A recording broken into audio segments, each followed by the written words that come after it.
Hi all, this is Dr. David Branham. Today we have another video, political parties in America. This video will come with a PowerPoint. I will provide the PowerPoint to you in course content so that you can use that PowerPoint to, if you want to print it out, take notes, whatever helps you learn the material better. Hopefully that'll work. So I'll start today by sharing my screen and we'll get going. Political parties in America. As you probably all know, but you should know this for the test as well. America has a two-party system. We have two major parties. There are other parties, but there's only two major parties. And those two major parties who win nearly every election in America are the Republicans and the Democrats. And these two parties have been around as our two major parties since the Civil War began. Now, United States political party history will show you that first, Thomas Jefferson was the first Democratic candidate in 1796. So we had the Democratic Party with Jefferson as a candidate who was running against John Adams, who was a Federalist. That, as a Federalist, the party system was basically a non-party system. No one wanted a party system in America, but the system that was created actually made it impossible not to have a two-party system. And we went many years trying to not have a two-party system or a party system at all. But in the end, the system creates a two-party system. So Democrats began with Thomas Jefferson's candidacy in 1796. He lost that election, but 4 years later he won when he ran for election, and he was the first Democratic president and they elected in 1800. Throughout the Civil War, the party was split on slavery. At the time, they had two major parties. During the Civil War, before the Civil War, it was the Democrats and the Whigs.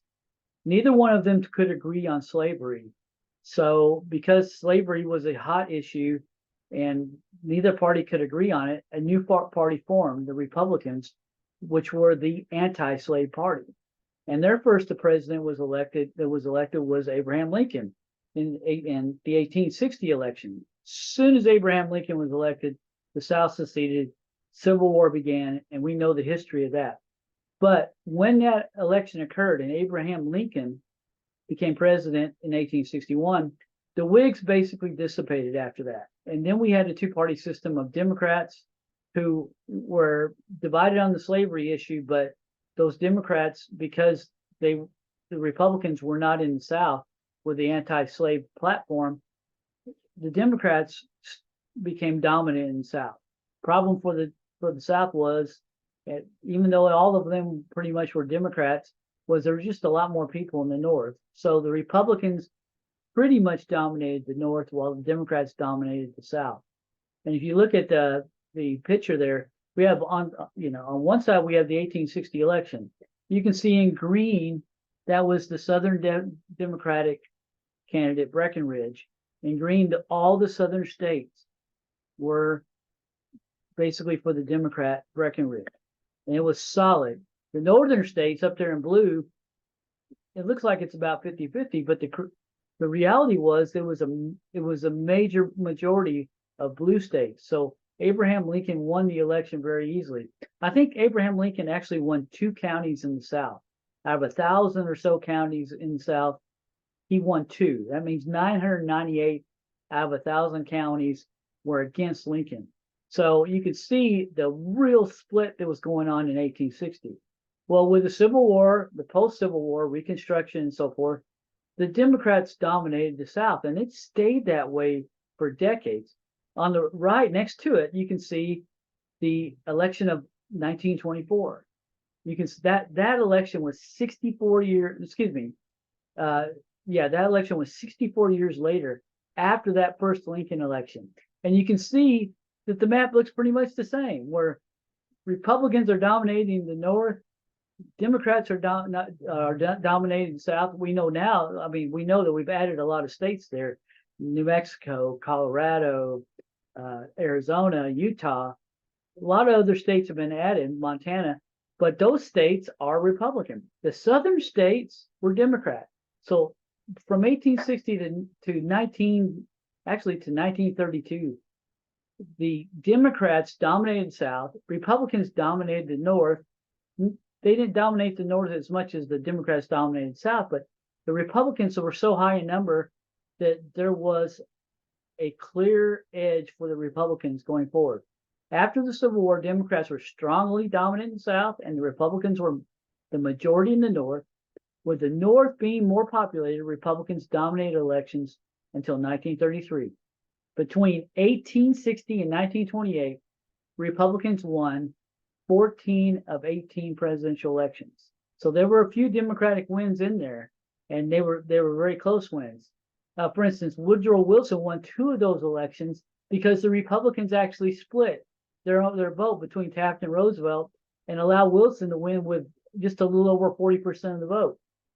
So the Republican domination during this period was very strong. But then in 1932, when the election came and Herbert Hoover was running against Franklin Roosevelt, the Great Depression came and there was economic disaster in the country. So even though Roosevelt kind of ran on a conservative economic agenda, he won very easily. And then when he went into office, he created the New Deal, which was an unprecedented economic agenda that the country had never tried before. So the Great Depression gave Democrats an edge in power. And 8 of the next 12 presidential elections, starting in 1932 and going all the way to 1976, the Democratic coalition and the Democrats had the power in the country. You can see that election of Hoover and Roosevelt in 1932 on the map. All those red states for Roosevelt. So Roosevelt was a Democrat, so it's not surprising that he won the South. But look at the formerly Republican-dominated North, how all of that is now red, with Roosevelt winning the election with this map is not current day. Otherwise, it would be blue and red would be opposite. But the red is, in this case, is Democrats, and the Democrats dominated the North in the 1932 election. They showed a real coalition change that went on. So that Democratic coalition now that dominated from 1932 to 1980 included the South. The South stayed solid Democrat during that time. A lot of the South were conservative Democrats, but they were Democrats. Labor, especially in the North, the labor and the factories and so forth, industry, that became Democrat dominated. African Americans became Democrats and were strongly Democrats starting during this period. Catholics and Jewish voters were also very strongly Democrat. So you see a very strong coalition between 1932 and 1980 that allowed the Democrats to be the majority party for almost a half century there, and made it where the Democrats dominated with a strong coalition that the Republicans just could not knock over. And then came the rise of Republicans in 1980. You see a picture of Ronald Reagan over there. After the Democratic leadership saw major increases in unemployment and inflation, I mean, we come along, we elected Nixon from 68 in 1968, 1972, and Richard Nixon was kind of a moderate president, but he was he had a very difficult time. The Republicans who were elected, like Eisenhower and Nixon, tended to be pretty moderate, but he had a difficult time in office, and he was kind of paranoid, and it was tough for him. But when Reagan came along, Reagan was a real conservative. He had ran in 1976 against Gerald Ford, who was also a moderate Republican, who was Nixon's vice president before Nixon resigned. And so Ford beat him in the primary, beat Ronald Reagan in the primary in 1976. And it was very close for somebody like Ford. Incumbents usually win primaries fairly easily. Ford, we didn't know until the night that the vote was taken that Ford had actually won the primary.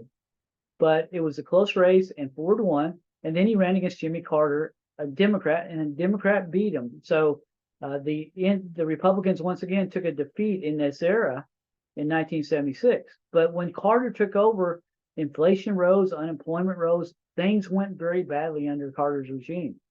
And so in 1980, Ronald Reagan, a real conservative, not a Ford Republican or a Nixon Republican or even an Eisenhower Republican.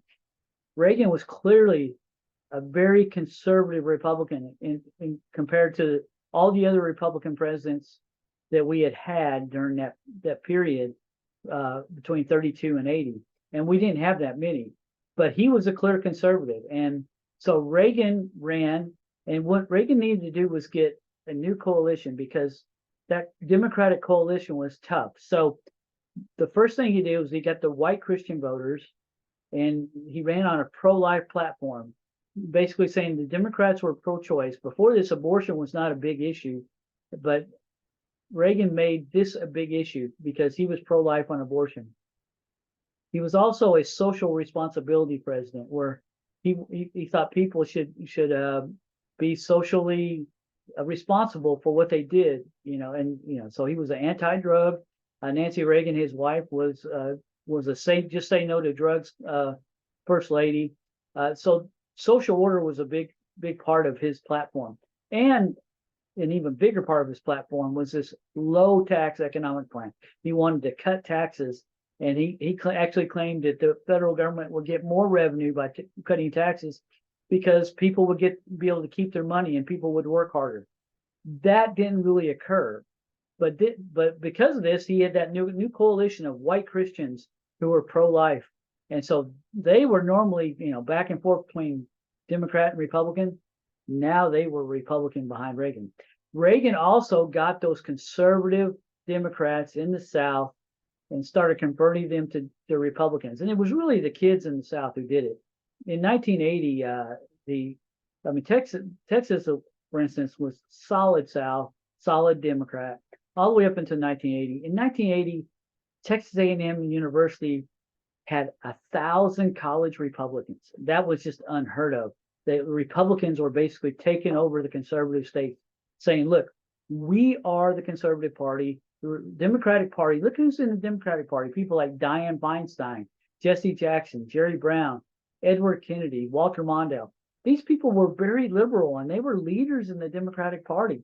So basically, those young kids were telling their parents, you can't be Democrats anymore. You have to be a Republican. If you want to be a conservative, you have to be a Republican.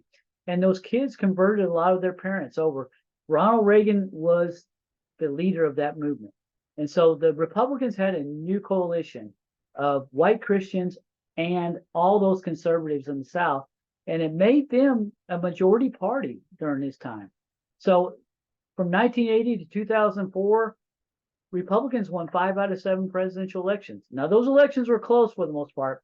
Reagan's election against Walter Mondale wasn't close. That was a landslide. But other elections like George W. Bush, he won 2 very close elections. A lot of people say he didn't even win the election in 2000. His father, George H.W. Bush, won a fairly close election after following Reagan in 1988. So there was some Republican domination because of this new coalition, but it wasn't a strong majority, but it was just a majority. And it was very competitive during this time. Then in 2008, Barack Obama won the presidency, and that pretty much ended the Republican domination. So he served for 8 years, and then in 2016, Donald Trump, as you know, won a victory upset over Hillary Clinton. It was a huge upset. The Vegas odds had Hillary Clinton at about 94% chance to win that election. So on election night, most people were just waiting for Hillary Clinton to be elected. And Hillary Clinton won the popular vote by a wide margin, mostly because Donald Trump gave away California. Matter of fact, he didn't even hesitate to criticize California, saying that, it was a terrible state. Well, in the process, California, who has the most people in the country, is the most populated state in the country, overwhelmingly went for Hillary Clinton. But because the Electoral College is pretty much a winner take all, those votes were something that Trump could sacrifice. And so running against California probably even won him more votes in other states. And so it was a huge upset. And it created a new coalition for the Republicans that they needed to add. And that was the white working class. Remember that Labor had been a part of that big coalition of Democrats from 1932 to 1980. And Ronald Reagan and George H.W. Bush never got that Labor vote. George W. Bush, they didn't get that Labor vote. Donald Trump converted that Labor vote in 2016. A lot of it was in Michigan, where he won a big upset in Michigan. So they had a new coalition in Republicans, that white working class people. In the process, a lot of the upper class Republicans, people who were college educated, they started to go away from the Republican Party. They were never Trumpers. They did not like Trump. So you had this switch, where this upper class kind of elite Republicans went away from the Republican Party, and many of them became Democrats. Others like Mitt Romney and Lynn Cheney just became at odds with their party. And Lynn Cheney went to war with Donald Trump and ended up losing badly in her congressional election as a result. So there was a change where these white working class were now in the Trump category. And that white working class turned out very heavily in 2016. So that's a bigger part of the Republican Party. Even though the Republican Party was losing those educated, elite white Republicans, it was probably a pretty good trade-off in comparison to actually getting the white working class vote. The important thing, though, is that is a group that doesn't traditionally come out to vote a lot. They're not a high turnout group. So it's going to be very important. It was very important for Trump to get that high turnout group out there. And he didn't quite get it the same way he did in 2020. The 2016 and 2020 elections were very, very similar as far as, the states and so forth. I mean, but there was just those very close states just turned towards Biden. So Trump ended up losing that 2020 election. I know he doesn't admit that he lost it. And I'll be honest and say that no one ever knows for sure what happens in elections, because a lot of things happen behind closed doors. But most people believe that Donald Trump lost that election fair and square. So the trade-off was a benefit to the Republican Party, getting those white working class voters into the coalition, maybe even at the expense of some educated voters. But in the end, it made things very competitive. And so the other thing that happened was that these radicals in both parties started to get traction. And what we had was these far left wingers in the Democratic Party and these far right wingers in the Republican Party. They called them MAGA Republicans, who love Donald Trump. They started to get traction in the primaries. So a majority of Republicans were MAGA Donald Trump Republicans. They started to dominate primaries, and the more moderate Republicans, like people like Mitt Romney and Lynn Cheney, if they were running for election in the Republican primary, they were having a very difficult time against those radical Republicans. Now, once those radicals won nomination and went to the general election, then those moderates would often vote against them, even if they were kind of conservative, because they were so radical. The same thing was going on in the Democratic Party, where the radicals were starting to dominate primaries. And so this is a new situation that's going on, where the radicals in the parties are dominating the primaries, and we're getting a lot of people in general elections that are either far right wing or far left wing. And a lot of people that are moderates, which is the majority of the country, once they get to the general election, they're having a hard time selecting a candidate that they like and getting a candidate that they like. So why do we have this two-party system? Is it just because everybody likes a two-party system? No, people don't really like a two-party system. In a lot of cases, people want a different choice. But the issue is that we have a system of single-member districts. It was a system that was created with the Constitution, and the founding fathers didn't anticipate what it would cause. So you have the winner of each district is the one who gets a majority of the vote. So naturally, if you have 4 or 5 parties, they're going to have to create a coalition in the end and elect one candidate. And most of the time, that coalition naturally ends up being two parties. So what we have is a system that basically forces us into two parties because we have single member districts with a winner take all, and the winner has to get a majority of the vote. In most cases, they have to get a majority of the vote to win. And so naturally, we have a two-party system with Democrats and Republicans. And this makes for a natural coalition building that rationally ends up in a two-party system. So if you don't like the Democrats or the Republicans, you end up selecting the one you like a little better, even though you don't really like them. And that's the way a political system is ended up working over time. And that's why we have a two-party system. So why are parties good? Parties help you clarify issues and make it easier for you to identify candidates. You may not know the names, but you know a D and you know an R. So if you know a D and you know an R, you know something about the candidate. And while you may not know the candidate, you know the party. So this gives you a good idea of what every candidate probably stands for. So if you see an R, you can probably guess that this candidate's pro-life on abortion, for Second Amendment gun protections, tougher on illegal immigrants, more traditional family values, less government intervention in the economy, fewer social programs. We're not going to take tax dollars from people to make social programs. More parental rights, where parents have control of their children in schools and so forth. More states' rights, where we get power away from the federal government into the state governments. That's Republicans. Democrats, they're going to be pro-choice on abortion, fight for more restrictions on guns, not less. They're going to be tougher on illegal immigration. Less tough on illegal immigration. That's a misprint on the PowerPoint, but Democrats are more likely to want to forgive illegal immigrants, where Republicans are tougher on illegal immigrants. More protection for non-traditional groups like the LGBT plus community. More government-funded programs. That means more taxes, but more government-funded programs. Less resistance to taxation, especially for the rich. Advocating tax increases for the rich is a natural part of the Democratic Party.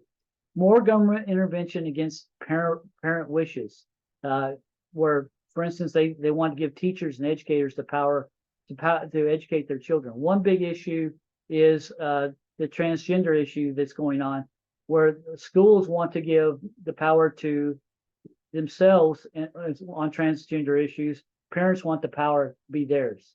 So also, Democrats tend to be more federal control people. So they don't really like states' rights and local government rights as much as the Republicans do. That's what you can expect when you see a D or an R. And that gives you a lot of ability. Now, there are exceptions to these rules. There are, for instance, some pro-choice Republicans out there, but it's few and far between. In most cases, if you look it up, you can find out. But if you're voting R, those are the things you can usually count on. And you may not know anything about the person except that letter R or that letter D, but it gives you the information you need to make a more informed vote. And that's why parties are good. I mean, we have a lot of elections in this country. So parties have to, we have to be able to have some system that allows us to make a reasonable option choice without having to go through all the candidates and trying to figure out where everybody stands. So that's my video on political parties. I appreciate you watching. As I said before, if you have any questions, be sure to contact me. You can contact me by email. I'm happy to meet with you as well. I hope you do well on the test, and I hope you have a good day. Bye.